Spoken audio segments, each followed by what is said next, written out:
You know, there's no question that Americans have blindly let schools, religious institutions, the media, and politicians control their life. Just take a look around. It's happened because leaders know that most people will follow them like sheep, falling into line, doing what they're told, obeying and conforming. But wait, does a politician, a preacher, or a teacher have any more intelligence or power than you do? Of course not. However, we continue to believe that presidents and preachers can save us and make our future better. Michael, if it's true that Americans have forgotten how to think for themselves, and it certainly seems to be the case, is it possible at this late stage to wake up and actually ever think beyond their limiting beliefs?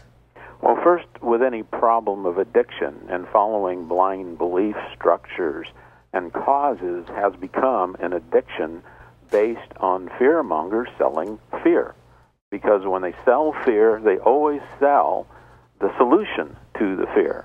And it doesn't matter if it's fear of your soul going to eternal hell, they have a solution. Fear of the environment collapsing, they have a solution. Fear of the economics collapsing, they have a solution. And for that, they demand your time, energy, veneration, and money. Right. So, can you reverse this? Sure. There is something called a new hope for humanity. It's called thinking. Yeah. Something we do encourage our viewers to do. Yes, Think. we do. Think. Now, some of the ways we just talked about, you know, they make us fear climate change, and right now this whole thing with health insurance, the swine flu issue. Have you thought about that at all in terms of how we can turn people around? That's a strange one in my view. Because, yes, there is a swine flu, but no, it's not a pandemic. It has never looked like a pandemic. It doesn't look any worse than any other garden variety flu of a season. And I can't for the life of me figure out why they're selling that fear or overreacting to the extent that they are. You might have some insight on it, but I haven't figured that one out. Yeah, well, we're trying to figure that out. We cover the subject matter quite often on this program. Whether it's just making the pharmaceutical industry more money, I don't know, but it seems very fishy to us too. But how does science and Darwinism fit into this? Does one work to help you think, or what goes on there? Well, if you can accept the idea that thinking is using rational thought is the process by which we gain self-recognition. When Rene Descartes said, "I think, therefore I am," he basically was making a statement of transcendent awareness that he understood that he was sentient. I mean, it feeds back on itself. So if you don't think, what are you? Or if you don't think at all, then you don't exist. So the point of it is, what do you think about? Where did you get the ideas to think? Are the ideas innovative? Are they fresh? Are they objective? Or are you simply following some leader with a cause and willing to go to death for that leader? Right. Strapping on C4 and getting 72 vestal virgins is another example of people being misled because, frankly, they haven't been taught to challenge. So the first step is to say, it's like an alcoholic for an addiction. First step is to say, whoop, I have a problem of addiction. I am following sheep. I am a sheep following sheep. I think you used the term sheeple in one of your shows, which I truly enjoy. Yes.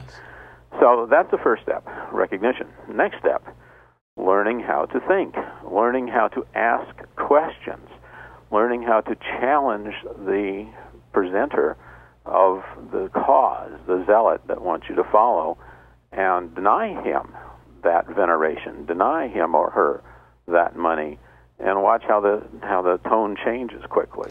One of the things that bothers me personally a lot is the idea of these young people joining the Army, the Navy, the Air Force, whatever, and they get basically brainwashed. They're broken down, and then they're built up to be fighting machines. They have to be taught to kill because most human beings really don't intrinsically have that in them. They don't want to kill. How are we, when so many people are having trouble even making ends meet, getting to college, what do we do to help these young people stay away from that? At least in this country. I know many other countries they don't have a choice, but what can we do to stop this? Give them options. A lot of them go into the service because it is an easy way of getting something established. And after 20 years of service, they can go off, take a retirement, they can get health care benefits, and so on. I mean, basically, it's economic, isn't it? And going into the service carries a certain amount of dignity. I mean, after all, we do have some military enemies out there. Sure. There is some reality like that, so it does form a need. So, in the social term, they join a tribe. The tribe takes care of them. The tribe gives them a belief system. The belief system is in the tribe.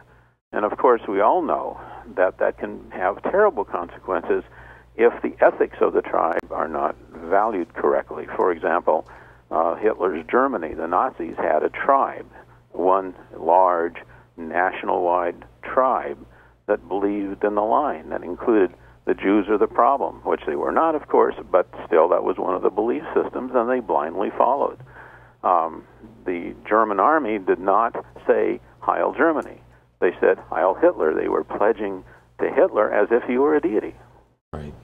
And it's kind of scary when you see the same kind of thing going on. It certainly happened in the Bush administration, and it seems to be going on now. People don't seem to learn from the mistakes. Atheists Can Get to Heaven, and the website is about the same, atheistscangettoheaven.com.